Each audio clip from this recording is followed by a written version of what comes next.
What's up, everyone? This is Okchief, and I'm going to show you my Boxed Nintendo Handheld Collection. I have more than one box for each system, but I'm going to give you the gist of what every box looked like when they came out that year. As you all may very well know, if you know any kind of history on the Nintendo handheld, it all started with a little device called the Game & Watch. And I'm not talking about the two-screen device. I'm talking about an actual watch that you could play games on. And that was developed around 1980. A couple years later, they developed it into a 2D screen device which catered to all kinds of games. So I happen to have one, not an original 1983 Game & Watch box. We're going to start the list off from the beginning to all the way to recent present day. So the box that I have for Game & Watch is a reissued 2010 or 2011 Game & Watch, which I wound up getting through my Nintendo Club points.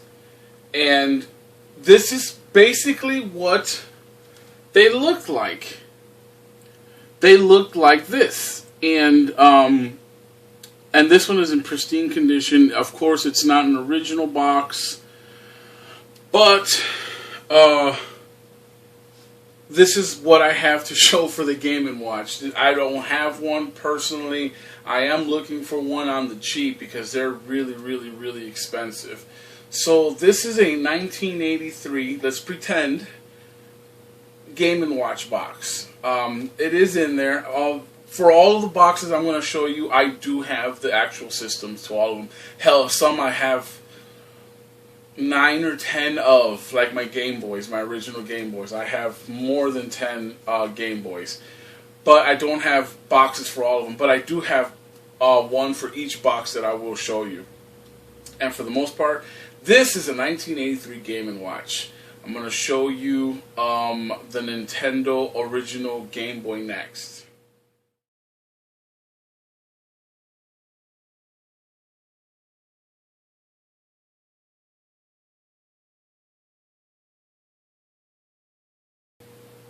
Okay, next we have a 1989 original Game Boy. This is pretty much what set Nintendo into the Hall of Fame with handhelds. They pretty much own that title because of this gray brick. This was my all-time favorite system in the whole world. I got it for Christmas. This came out in 1989, in July, in America, in 1989. It was released in Japan in April of 89. It was released in the United States in July of 89. And I received mine in December of 89. So it was the most agonizing 6 months of my life waiting to get this bad boy. Because I didn't have a Nintendo. And this was the closest thing I could get to a Nintendo in 1989. It took me a very long it took me over 5 years to try and get something Nintendo. Because I grew up with Sega. Which I have no regrets, trust me. But I always wanted something Nintendo. And this is the closest thing I could get to having a Nintendo. And I'm glad for it. I'm glad my father bought this for me because I became a true fan for life because of this system. So for that I say thank you. I love my 1989 Game Boy system. And up next we'll be showing you the Game Boy Pocket. Yeah, that's the next one up on the list. So we'll be right back.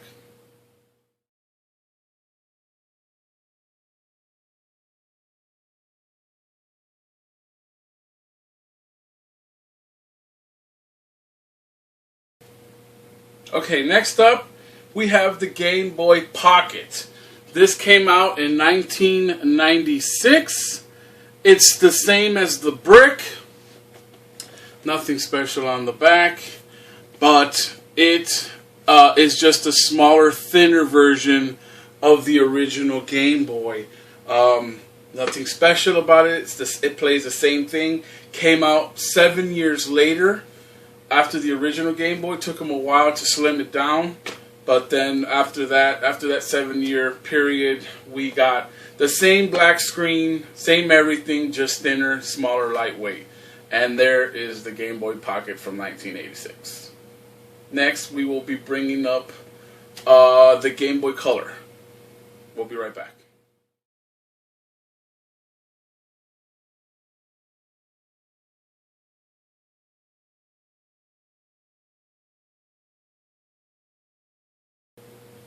Two years later, we get the Game Boy Color. And in true form, they mean color because they made one in almost every color. This one was teal. And they made red, pinks, yellows, blues, purples. They made all kinds of colors for this. And that one back there is one of my favorite games. Yeah, 2 years after the Pocket came out in '98, they made a color. A little bit bigger than the Pocket, but you could see in color. And that was awesome. You still kind of needed a light because the color was still, you know, distorted. But for the most part, it had color. And we love that. When the Super Game Boy came out for the Super Nintendo, you were playing your Game Boy Color games in it. You can be on a big screen and watch them in full color, and it wouldn't have been able to be possible if it wasn't for this coming out first. So this came out in 1998. I never personally owned one until I was older, but I'm glad I did pick one of these up. Actually, I've got quite a few of these. So these were a godsend because, again, for many years we were playing without color. This came out, then they started making the games with color. So for that, I thank you. Next up on the list is a Game Boy Advance. Right after this came the Game Boy Advance, so I'm going to show you that next.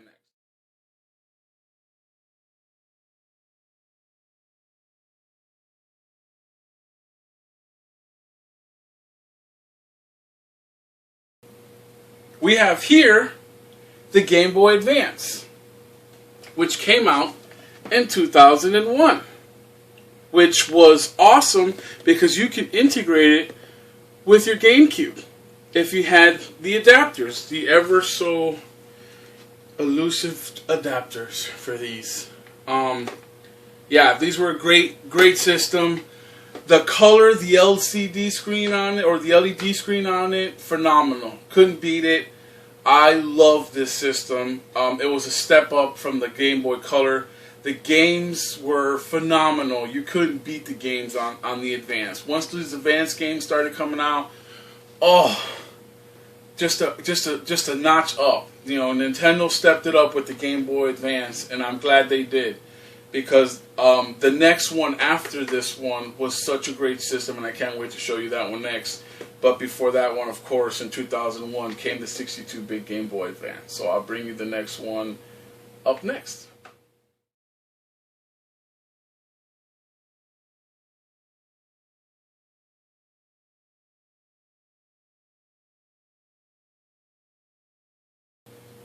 Next came my personal favorite, the Game Boy Advance SP. This little bad boy made some noise. It was awesome, especially when it came with the backlight that came with it. When you turned on that backlight, you could play this thing anywhere. I mean, it didn't matter. You didn't need any kind of light to it. I mean, just push that backlight button and you were ready to go anywhere. And for that, and it was small, and it played Game Boy. It played Game Boy Color and Advance games, so it played all three games in one, and it was pocket-sized. It was the best one they ever came up with, and for that, I love this SP. I freaking love SP. It's one of my favorites. And with that being said, the next one they came out with totally blew everyone's mind. And that's the Nintendo DS, which I'll be showing you next.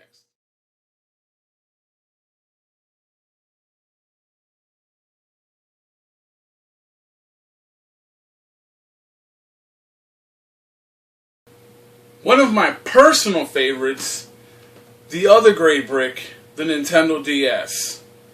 This thing was freaking amazing. Nintendo really set the bar when they came out with the Nintendo DS. I mean, touchscreen? Really? Touchscreen? I mean, these things were so badass. You just had to have one. And then the new cartridge for it, the new chip style for it, for the new games that came out for it, and the interactiveness that you could play with both screens. I mean, and you could play the advanced ordnance. Oh, shoot, this thing was everything. When you got a game that you had to blow into that mic, I'm telling you, that was it for me. I loved this system. The only thing I didn't like about it is, like, even now holding it, it feels like I'm holding a bag of bricks. Other than that, and other than the hand cramps you got playing this system, this thing was absolutely amazing. If you had a chance, if you grew up with one, if you had a chance to play with one, you're lucky. Because these things were so awesome. And of course, they came out with slimmer versions with this, which is I'm about to show you next. So let me go ahead and show you that.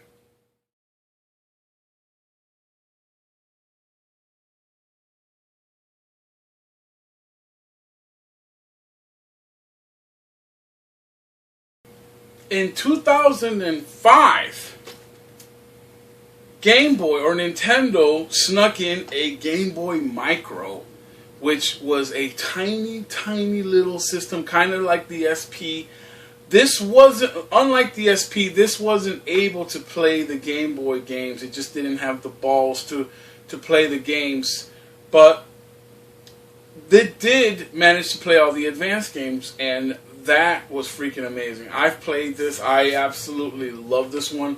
This one just happens to be the Famicom version, the 20th anniversary of Famicom, and they made the micro SD into the controller. It looks just like the controller, and freaking amazing.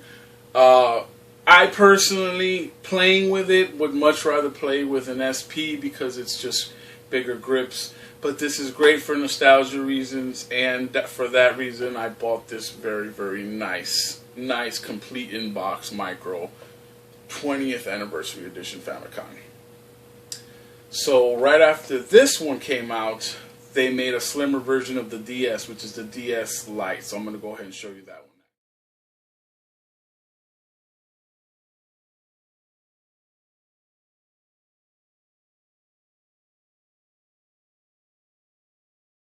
Alright, in 2006, they slimmed it down to a Nintendo DS Lite. So they slimmed this down in half. They slimmed down that brick practically in half. The weight of this is completely different from the brick. It's tinier, the screen was smaller, it was a lot thinner. It was great.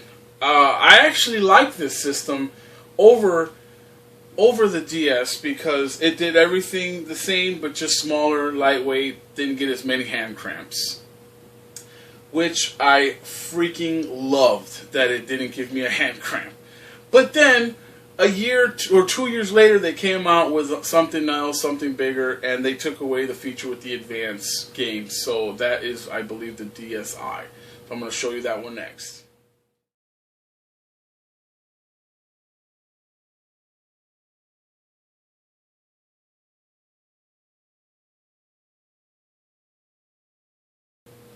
Okay, 2 years after that, in 2008, they came out with the Nintendo DSi.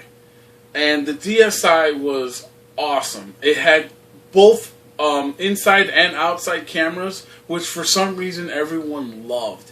and they had a face, some kind of face program in there where you can make funny faces, and you can crop the picture and all that good stuff on there, and people went gaga over that stuff. And me personally, I have the Nintendo DSi. I never really played with this one much because I had so many other ones to play with, and it was just a plain system, bigger version of the DS. That's all it was. Nothing special about it.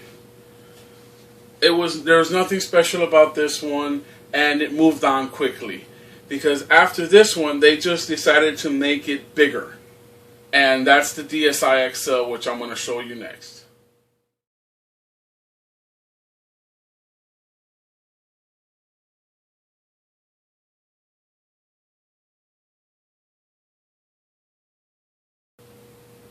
In 2010, Nintendo made the DSi bigger by making it XL. Big.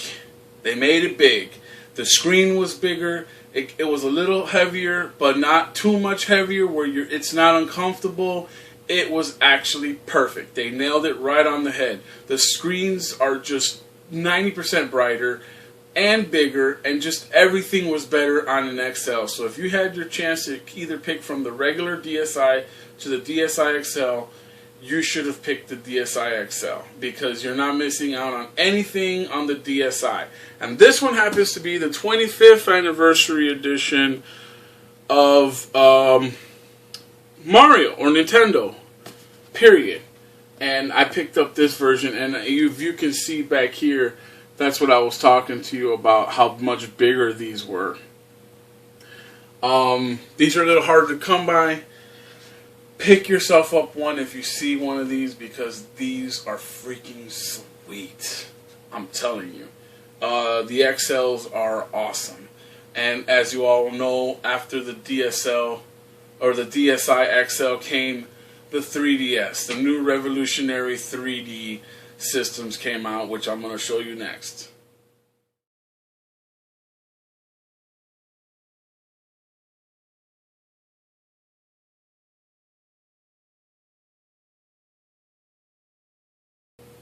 So a year later, they revolutionized handheld systems with 3D.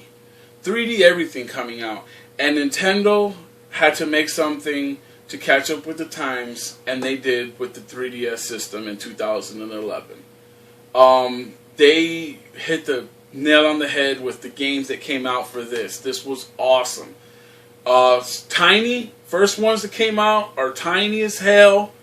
But then, of course, like I'll show you next, they XL'd this bitch.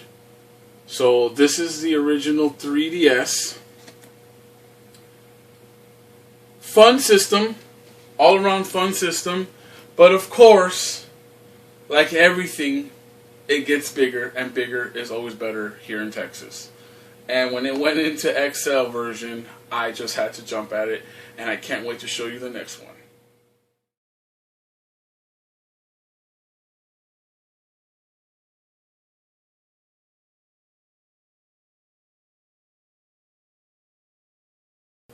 Okay, everyone, this video's gone on long enough, and we end our journey with my favorite handheld system. This is my all-time favorite.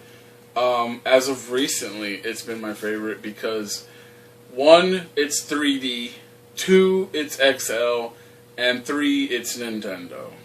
I guess the Nintendo one should have been first. Yeah, let's just go ahead and put 3 in front of 1, and then the 1 where the 2 is, and then the 2 can go at the 3rd spot. And that's my list. This is my all-time favorite system because it incorporates the 3D, the XL screen, and the Pikachu. This is just my favorite. This isn't a normal 3DS XL, but this is one nonetheless. It's a Pikachu version. But the regular ones are just in red or blue color and black, I believe. And I have all those, but this one I thought would be more interesting to show you because this one is my all-time favorite. And go ahead and take a gander at that. Just an awesome, all-around awesome system. Yes. And this is how it looks like when it's opened. So sweet. And with that, everyone, I will conclude this video of all the box systems, handheld systems. If you've never seen a couple of them before, now you have. Now you know what they look like. For those of you who are curious to see what a micro box looked like or a advanced box looked like, you got to see that in this video. And I love collecting for them, and I will forever and ever collect those boxes because for me they mean so much. Just the nostalgia of owning them makes my day. So I'm glad there's people out there like me who save this stuff for future generations to enjoy and keep them in pristine condition so that they can see how they once looked like 20 years down the line. And with that, I want to say thank you all for watching. Thank you for putting up with my blabbering and all my nonsensical statements. So with that, I say thank you, everyone, and peace out, y'all.